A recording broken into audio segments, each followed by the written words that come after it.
It all started for Ian growing up in suburban Australia. Ian Thomson set off for Europe, with nothing but a backpack and a toothbrush.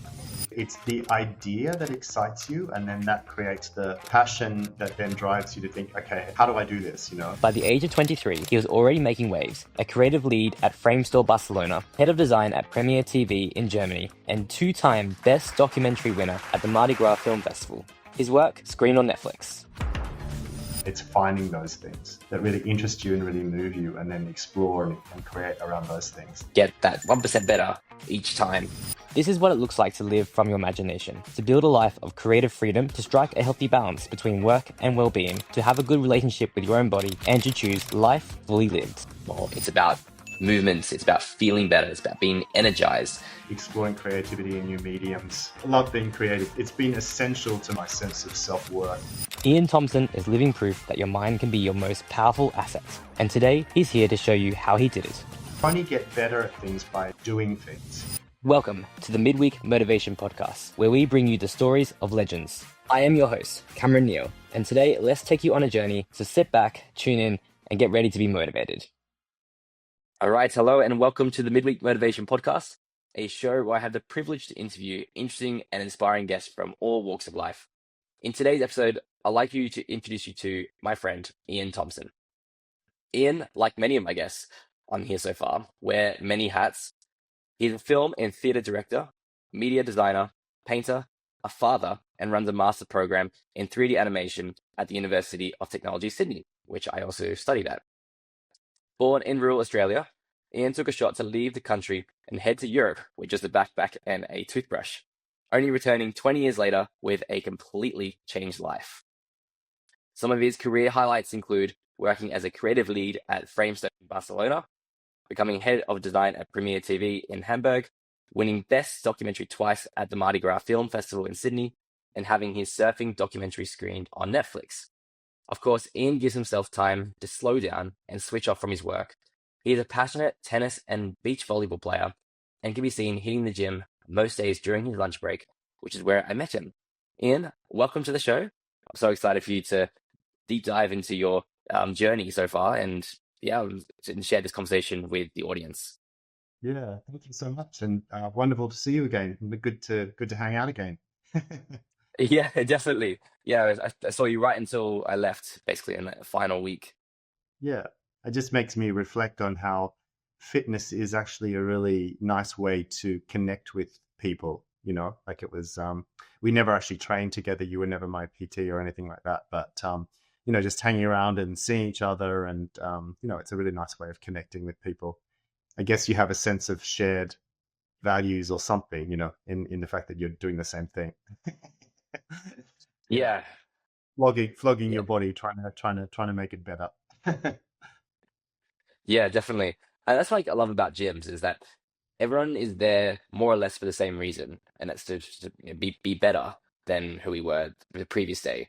And when you have a really good gym environment, that's when you can have that space for a community to foster.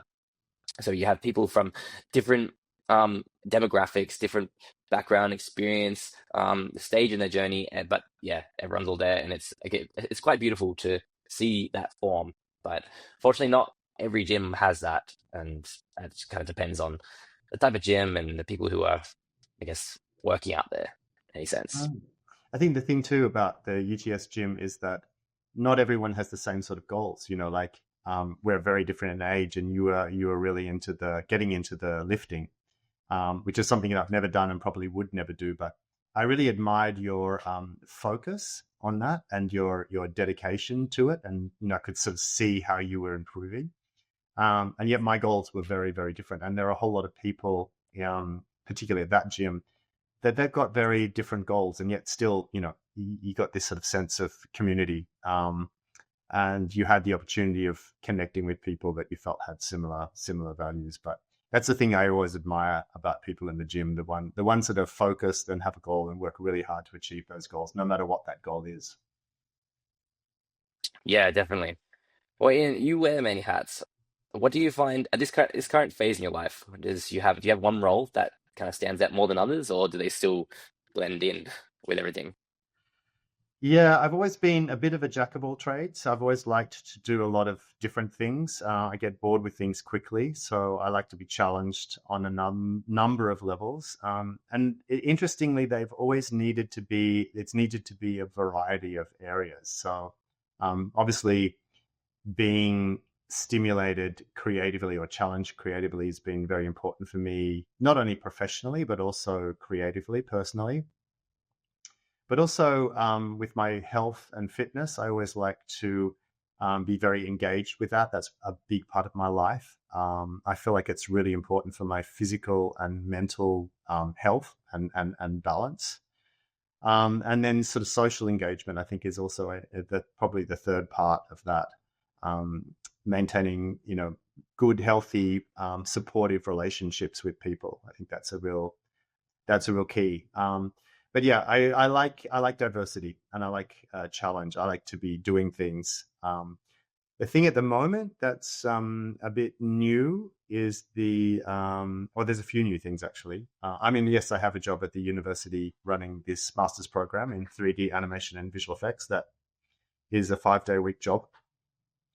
But I felt like I needed to do something for myself creatively. I've worked creatively most of my career, although at this point in my career, it's very much about management and creating an environment where other people can be creative. So I was really missing my own creative practice. So I've sort of gone full circle and gone back to the thing that I started with when I was like, 12 years old, which was drawing and painting. So just about 6 months ago, I started painting again, which I just am loving. Yeah, picking up where I left off when I was 20 years old, which is about the time I stopped doing it. But I'm really loving that. And I've also gone back a little bit to I've set up a massage business. I was thinking when I was at high school, I was planning to become a physiotherapist. I always played a lot of sport and I love the body and the way it moves, very interested in it, but just took a U-turn at the last minute after I finished school and ended up studying visual communications, doing something creative instead. But I've always had that interest in the body and sport. So I've gone back to that and I've been studying a diploma of remedial massage. And I've also done a qualification in kahuna massage, the Hawaiian massage. So I've been loving that. And I was feeling that I need to do something for my brain. So I've taken up Spanish again. So I learned a bit of Spanish when I was living in Barcelona, which I loved. I really loved the language, and I just do 1 hour a week with a tutor. But probably I think, why am I doing this? Do I have time for it? But it's great. I love it. It challenges me as well. So they're the sort of interesting things that I'm doing at the moment. Yeah. I love that. Yeah, that was even more hats than I was expecting, but that's awesome to have that variety day to day. And going back to, you said full circle from the start. I think that can be the next point in our conversation is you grew up in rural Australia and then you went to like more suburbia, right? And then decided to leave the country completely. What was your decision making in that? Did you at first just think about, I'm just going to go for a little bit and then come back, or what happened there? Yeah, the interesting thing is you don't know what you don't know. Like I grew up, born in the country to a country family, grew up in the suburbs in Sydney, but there was something I never felt quite at home, like 100% at home in Australia, in the suburbs. I don't know why. I didn't, I just sort of felt like I was a bit of an outsider. I didn't really get it.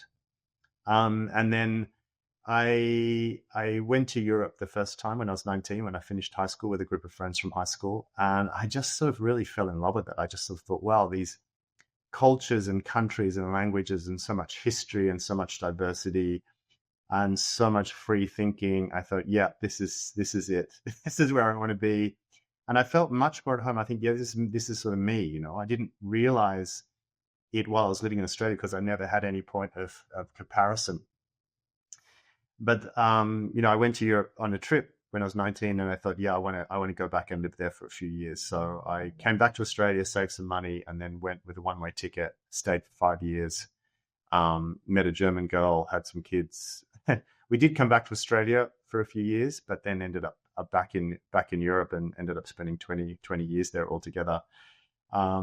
Yeah, so that was the way it happened. Really, it wasn't so much a conscious decision at the beginning that yeah, I'm leaving.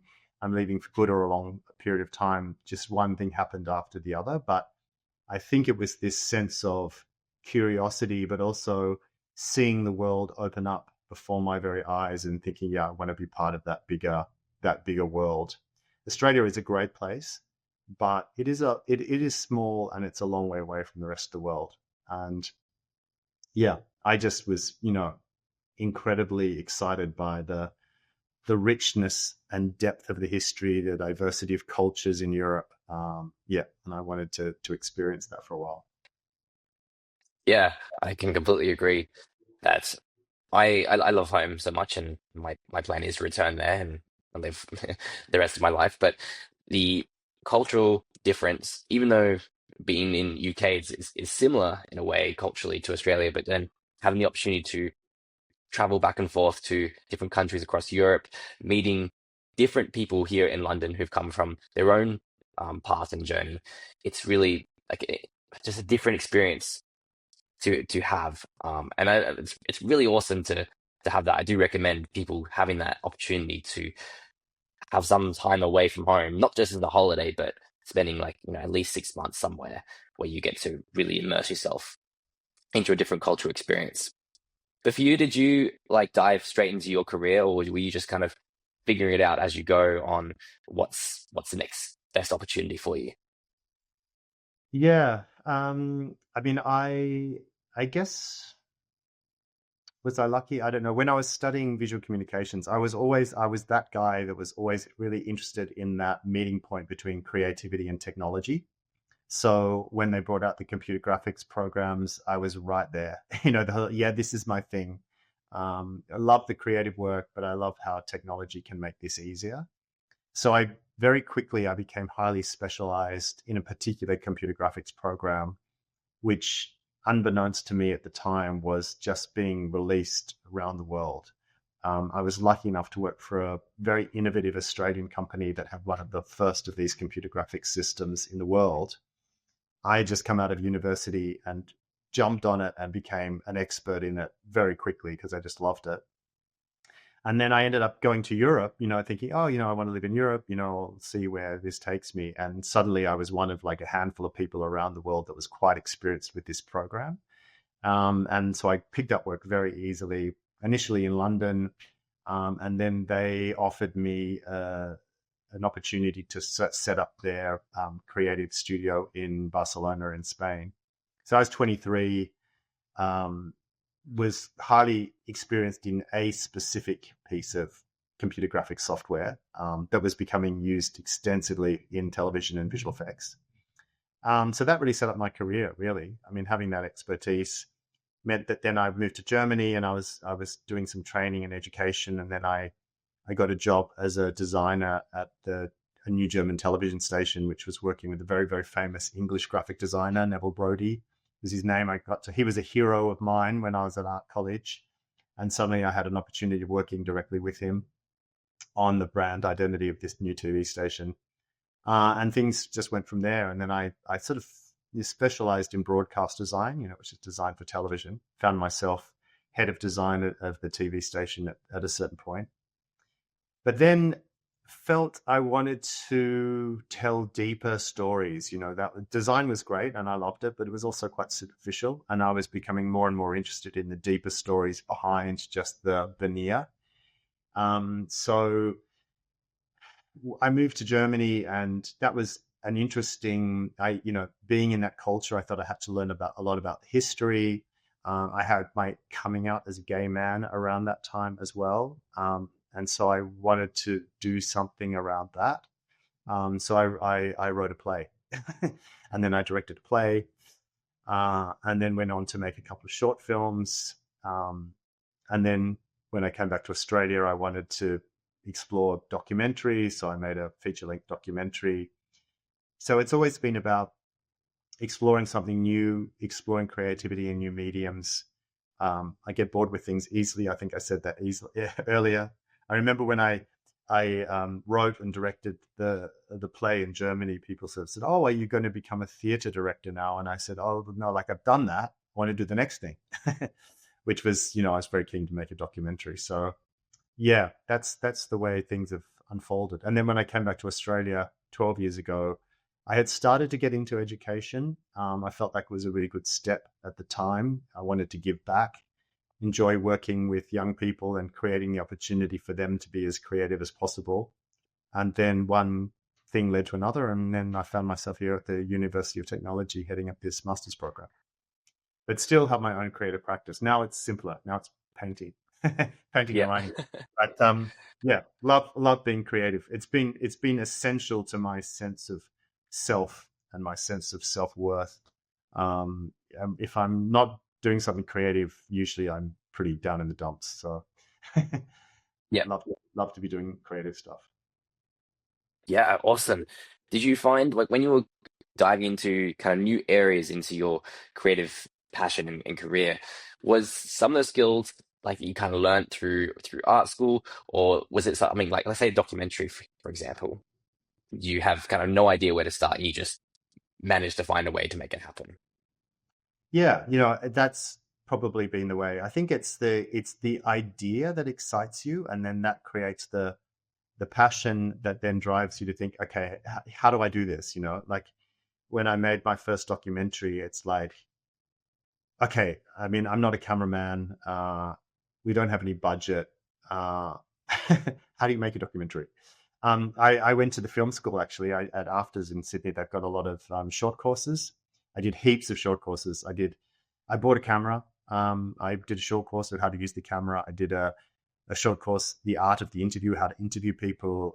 I did um, a documentary short course. So I did a lot of short courses just to upskill myself in a really short period of time. And probably the most valuable one I did was a data wrangling short course, which it sounds like a bit of a weird term, but it's the person on a set who really looks after the data as the film camera is recording the data. It usually goes onto digitally anyway, it goes onto drives, but there's a whole process of having to name these things appropriately, create backups, ideally two backups, and that saved me because we were part of the document. This is the surfing documentary I made. We were in Los Angeles, so we were filming in San Diego actually 2 weeks. So we had no money, so we were doing it on our own money, asking people to contribute. We had 2 weeks of fantastic filming, surfing, interviews, and I had all of the data with me on a drive. And I had luckily, because of this data wrangling course, copied the data onto another drive, given it to the producer and say, we've got to keep these files separate from each other in case something happens. And inevitably, when I was in Los Angeles, the boot of the car was broken into and they stole all of my drives with all of the footage. Oh, 2 weeks of filming, everyone's money to get there and film all this stuff. But I had created copies and given them to the producer. So I called the producer who was on a plane back to Sydney, and I said, as soon as you get to Sydney, you've got to create a copy of this data and you've got to put it somewhere else. And wow. that saved the project. So never underestimate the power of sometimes simple information, critical information. I think discerning what's important to know. The big picture stuff is always fun, but especially when you're dealing with technology, understanding the details of things, how things work, and the relevance and importance of them, it's quite important. In that case, particularly, because that having done that one little short course at Afters, the film school in Sydney, saved the whole project. Yeah. Wow. So thankfully, there was a bit of a happy ending there for that project. Um, do you have like any like themes or factors that influence your work now compared to when you were first starting into your projects? Yeah, I think when I was younger, I loved making beautiful things. I loved painting and drawing. When I started as a kid, I was doing a lot of animals. We'd go to the zoo, a lot of birds and, landscapes and things up at the farm. Um, and then when I studied graphic design, I just loved the process of making something look good. And I didn't really care what it was.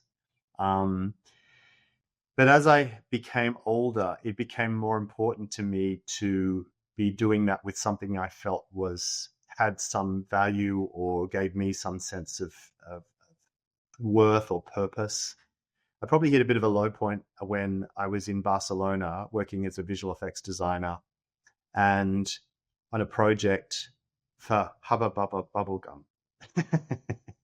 And we had all these advertising executives around, and they were spending 100,000 euros on this Hubba Bubba Bubblegum commercial, and I was putting it all together. And I just thought, and everyone was taking it so seriously, and I thought, for goodness sake, guys, it's just bubblegum, you know. And that was sort of a bit of a turning point in my life, really, because I thought, I want to work on things that are of more value to me and to others. So when I moved to Germany, then I decided to focus more on my career as a designer. But I also started to write stories and make documentaries and, write theater. And so that became much more important to me. And then the type of films, I think what works well is if you can find something that resonates with you, that you feel is important for you, it's much easier to sort of stay engaged in these projects. It's a little bit like books. I've just rediscovered reading, my passion for reading. I haven't read for many, many years, but I've taken it up again. And I was in New Zealand just last week and had a book, and I just wasn't really engaged in it. It was a story about somebody somewhere that didn't really interest me, and I found it really, really hard to get engaged in it. Whereas if you read something that touches your life or is relevant to your life or your personality, it's easier to be engaged with it.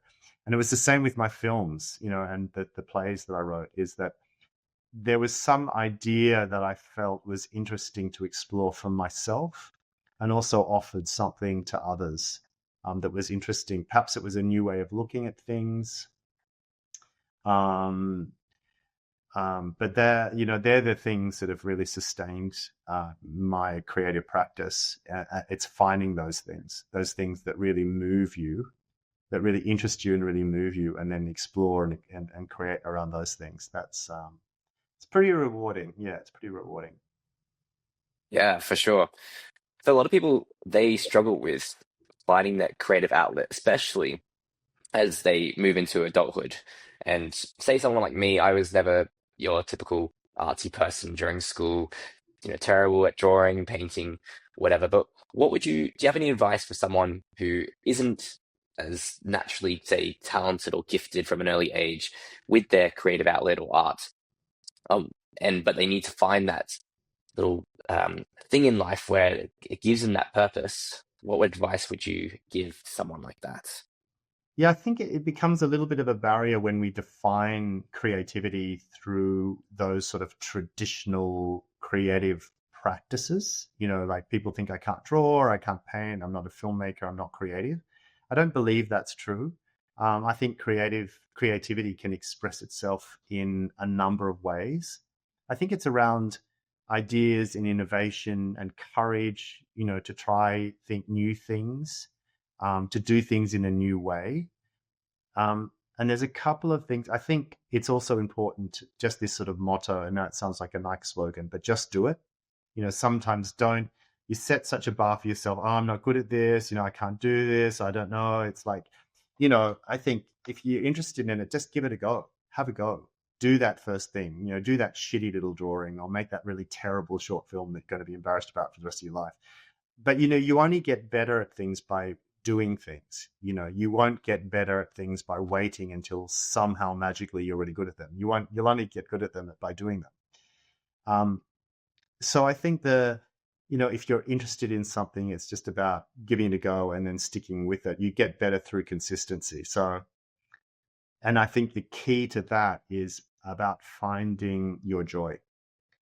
If something brings you joy, and you do it repeatedly, and repeatedly it's bringing you joy, this is what emerges as a passion in life. So, and I don't think it necessarily has to be a traditional creative outlet or form. I think people can be creative in many, many ways in their lives, but the best driver of that is to find your joy, amplify that into your passion, and hopefully that will give you a lot of joy in life. But it will constantly change. as everything does in life. You probably master something and then you think, right, I need something else. And I think this has been the really interesting thing about my creative life. And I always had a sense it was kind of going to come full circle.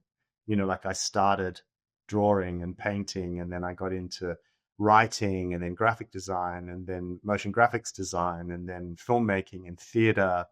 And then it's sort of like, oh, now it's reverted back to sort of writing and painting. So it's sort of like going full circle, Yeah, but it always changes, like everything does in life. absolutely. That's some really gold advice right there. For me, I think I discovered my creative outlet just through content with YouTube and like now podcasting and writing in particular.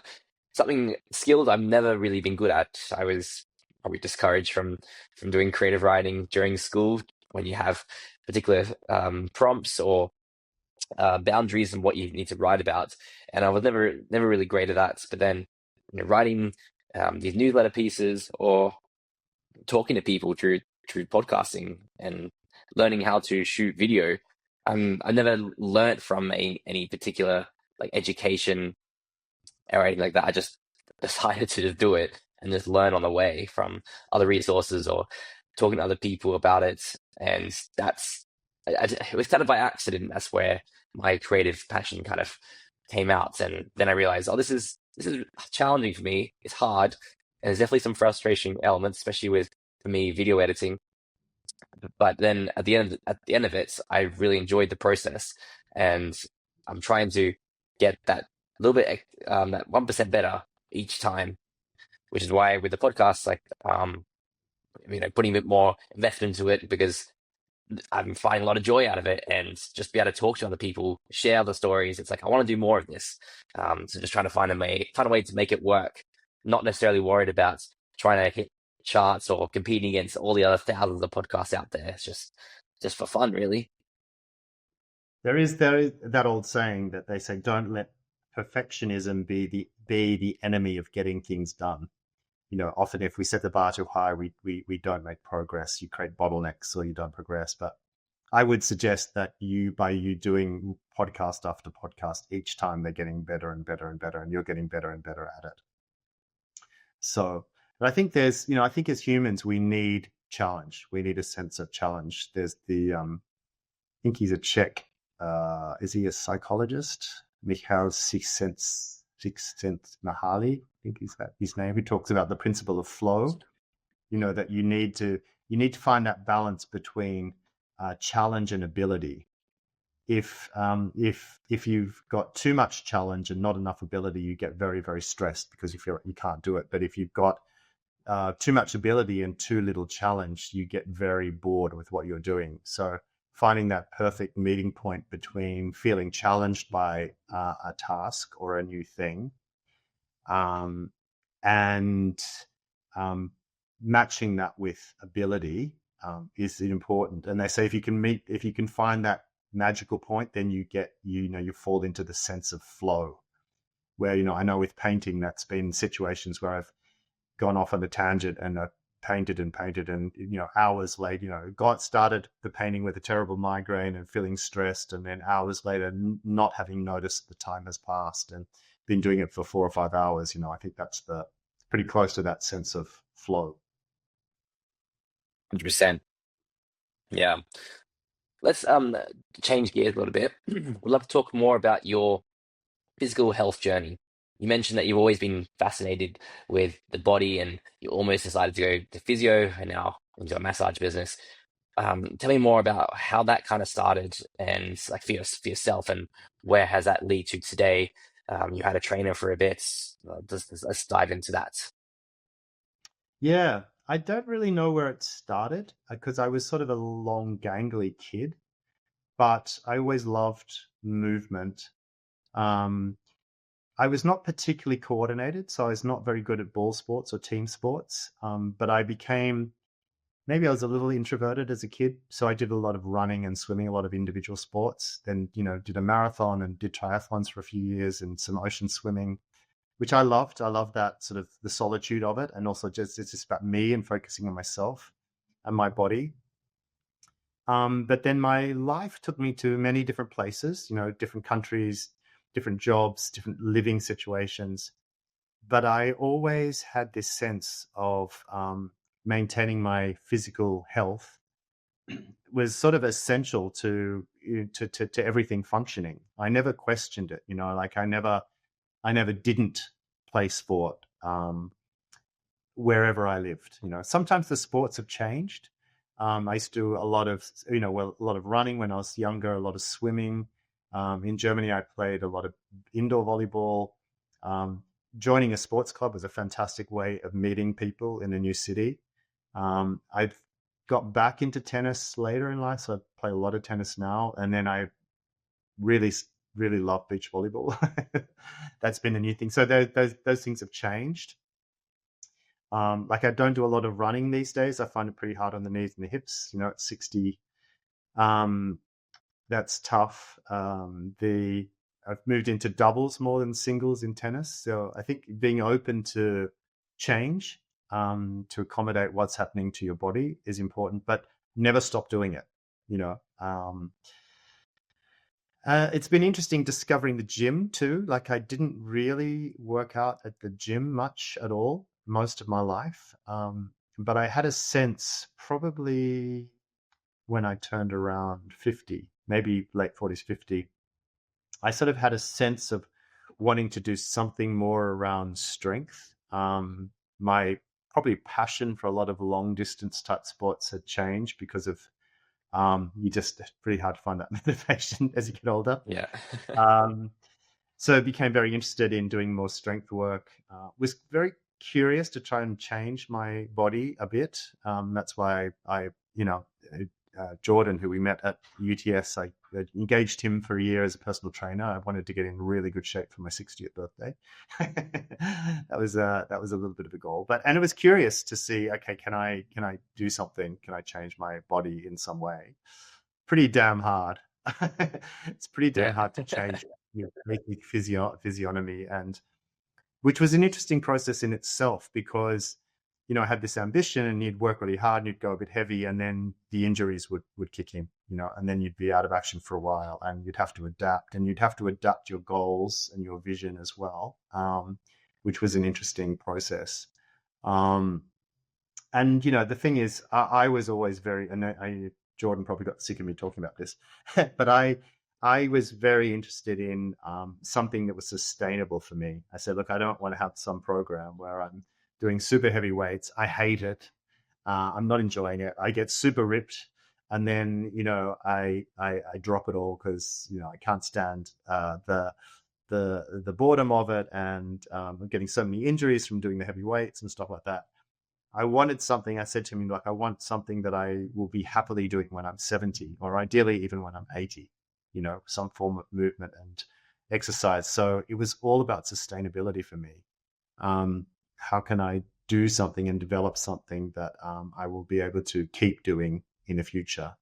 So enjoyment is a big part of it too. And it's finding that balance, I think, between your lifestyle, your body, the type of physical movement that you enjoy. And probably not being too hard on yourself. I know it's important to give yourself focus and discipline, but I think, kindness to yourself and your body is also important. But yeah, that was it's always been my focus of sustainability. And I think when, as I'm unable to play certain sports because there are changes in my body, I know that I'll just adapt and I'll take up another sport that will work better for me in whatever phase of life that I'm in. I feel very sorry. I think it must be very, very hard if you haven't played sport or been active and you hit 50 and you're really overweight and suddenly, your doctor is saying to you, hey, you've got to take up some sport. I think it's really, really hard to start if you haven't done it. For me, it's never been hard to start because I've always been active in some way. Maybe I've changed what I've done, but yeah. And I think, to the theme of this podcast, we're talking about how do you sustain creativity. I think a key to being able to remain creative throughout my career has been looking after my body, looking after my health, seeing those things in balance. Not really. There have been phases of my life I've thrown myself into my work and my creativity. Maybe some of those outcomes have been great or, outstanding, but there have also been phases in my life where I suffered terribly from migraines, or I had this dysfunction in my hip which would always create problems for me. And, I found that holding those things in a much better balance has helped me to continue to work and be creative and do the things I love. Always be wary of the excess. Sometimes passion can drive you to excess, but always be wary of that, because I often think that's not sustainable. You might reach a high or a very extreme outcome, but probably not for a long period of time. So many good talking points off this. I'm just going to, I guess, jump into the part where the gym is going to be the place where people come to be better. And we spoke just a little bit before we jumped on the podcast. It's a lot of young people. This is a common, I guess, goal for them is the aesthetics, and there's nothing wrong with that. But eventually, I think we all get to a point where these aesthetics don't matter anymore. It's about movements. It's about feeling better. It's about being energized. And yes, sport provides that ability to do that, plus the social benefits. But sometimes the sport can be a higher barrier for entry, especially if you're someone who's never played sport before, you are someone who have movement limitations, or you're overweight, or just don't have that fire within you to okay, put myself out of that comfort zone into a more challenging sport. And so that gym provides that environment for anyone that can really get themselves to the gym and firstly work on themselves first, and then eventually if they are in a good gym environment that has that community that's there, then they'll realize that that's what they kind of stay for that longer term. It's that they're with people who are also there to be better than they were yesterday. And I think that's a really beautiful thing to see that happen. And not every gym is going to be like this. And if the community or social aspect is not for you, then that's completely fine. But you're still going there because you love going to this particular gym. You love using this very similar equipment and still being better. So that's a common thing between every single person that goes there. And sometimes it takes a while for you to realize that, because you haven't seen any progress yet. But when you do, then that's what keeps that fire going to keep going. And the sustainability aspect is huge as well. You got to have something that is sustainable, and goals and values change over time. And I think that's what people seem to forget, is that when they see progress in something, then eventually they plateau, or something happens in their life and they can't focus completely on their original outcome. It's how do you adapt? How do you do something that still provides sustainability rather than completely just dropping off, and then suddenly it's 2 years down the track and you haven't hit the gym, or maybe once and just that was it. Yeah, coming back to what we were talking about, we talk about creativity, but where we said, just do something, just take that step. And I think with movement as well, it's a little bit like that point we made about finding your passion. Find the type of movement that you enjoy. I think for a lot of people it's tough because you think, oh, I've never been to the gym. I hate the gym. I'm going to have to go to the gym and I'm going to have to work up with weights. That works for some people, not for others. Like maybe the first step is just like going for a walk every day and, enjoying that, and then building on that and exploring and finding something else that you do. I remember hearing an interview with the guy who trained, I think Tobey Maguire, for one of the Spider-Man movies. He was a PT and he had to get him, ripped for the movie. And he said, yeah, Toby just really hated going to the gym, so he had to develop an exercise program that used a lot of basketball, because you like playing basketball. Right. Yeah. So finding those sorts of strategies that work for you, but the point being, just do something. Just don't. If it's all too hard and you give up on it, that's not going to work out. Like just do something. And if you're not feeling motivated, even if it's just like, I'm going to take the steps instead of the elevator, just making those decisions to just keep at it, just to make those active choices, and then build on that. And ultimately, it's got to be fun. I mean, to just do it for the aesthetics of it, to look good on your Instagram profile, or, to look good at the beach, you know, or to build a body that you can't sustain as you grow older. Um, I don't know. They're such short-term goals, aren't they? Yeah. I just that doesn't feel very sustainable to me, because you'll get there, um, and it'll work for a while, but after a while you're probably bored with it, and stop doing it. Yep. Yeah, I think it gives you direction for sure. But then what happens once you get there? If you've achieved your, I guess, desired results, what next? You can't just I guess drop off the gym and be like, well, I'm at the perfect stage now, and I don't need to focus on myself completely. That's where you have, I guess, a new target, or at least like a maintenance phase where you are doing something slightly different to your particular exercise program. And maybe that is, okay, maybe I'm going to take up that sport once a week just to help with my cardiovascular fitness and routine.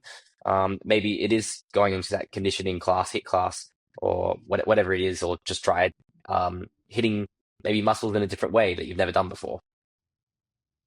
Yeah, I always think too that your body is only ever a reflection of your lifestyle. Rather than thinking, my body, I'm going to build up the muscles or do whatever. If you want to change your body, you've got to change your lifestyle, and the body will reflect that change of your lifestyle. And I think that's for me. Wanting to get a bit bigger. I realized to do that, I would have had to have changed my lifestyle, making more of a commitment to the gym, probably eating a lot more protein, which I gave a go for a while. But ultimately it came down to, is that the sort of lifestyle I want to live? Um, yeah. So to have achieved my probably superficial goals, I would have had to have made some further adjustments to my lifestyle, which ultimately I haven't really done. I've made Yeah. adjustments in other ways. I'm pretty happy with what I've gotten and the way I maintain it. The most fun for me is to play a sport.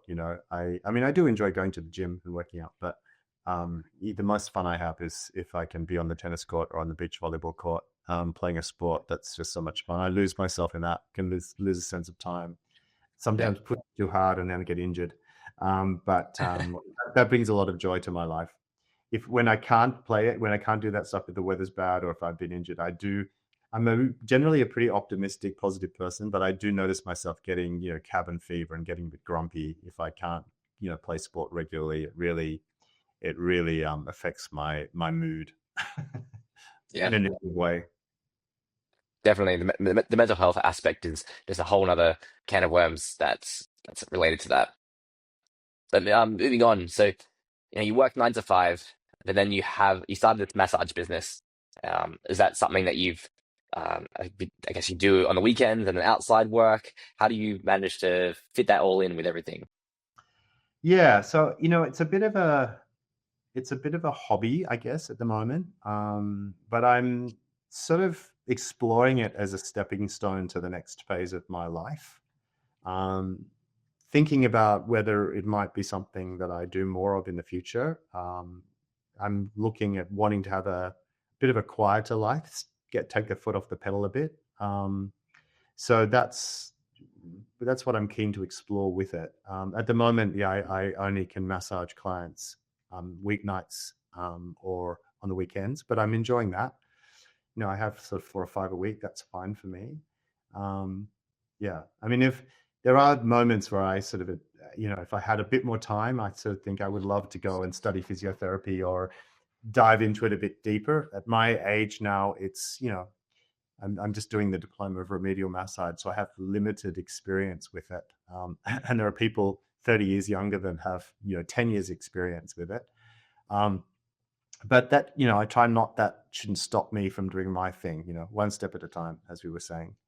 But I just love it. I'm just sort of finding I really love it. It's bringing back all of that fascination with the body and how it moves, and I'm so interested in learning the muscles and their origin points and their insertion points, and what sort of movement this is responsible for. And with the remedial massage as well. It's been amazing to see how actually working on specific muscles or trigger points, tension points in muscles is creating sort of such relief for people. Almost immediately. I think, wow, that's impressive. That's amazing what that can do. I mean, you're obviously not a doctor or a therapist or a physiotherapist, but the massage therapy can actually do a lot. And I'm loving it. I'm feeling really passionate about it. I'm loving the journey, loving learning something new, loving helping people. I love that physical connection with people. I think that's very special. I think people, often a lot of people don't get a lot of touch. Um, and that's really, I think there's something very healing in that human connection. Through the massage course, you massage a whole lot of people, thin people, fat people, old people, young people, disabled people, abled people, and you find that, but often older people or overweight people, they don't get a lot of touch, skin on skin touch, and to massage somebody, they just they melt under your hands, and you just get this sense that they're really getting something from that. So I think human connection is something that we really need to survive, and a massage is one way of offering that, I guess. Yeah. But yeah, no, I'm really enjoying it. I'm really enjoying that journey. Not sure where it's going yet, so watch this space. Yep. But it's a fun journey. I'm enjoying it. Yeah, that's really cool. I've never heard someone talk about the massage with a human connection in there, but it completely makes sense. Yeah, that's a fairly fascinating idea or concept. Unfortunately, we're running out of time a bit now, but I'd love to, ask, what is coming up? I'm sure there's something coming up for you, Ian, and yeah, I guess if you want to share that, by all means, have the floor. Yeah, I mean, the painting, the painting's interesting. I'm exploring what is it that I want to paint. So that's sort of something I'm exploring. The massage is, taking form. The Spanish, I would love to go and live in a Spanish speaking country for a while, just to really improve my Spanish. Would be really fun, and immerse myself in that culture. I am re-editing one of my short films. So I made a short film a few years ago that I was never quite happy with. So I'm working on that at the moment. That's sort of dealing with suicide in rural Australia. So youth male suicide. I have three cousins, three boys. Two of these boys took their own life by the age of 23. And I always wanted to do something around that. I sort of felt as young men in rural Australia, they were incredibly physically capable and competent, yet we're never given much space to express themselves emotionally or possibly even creatively. I don't know.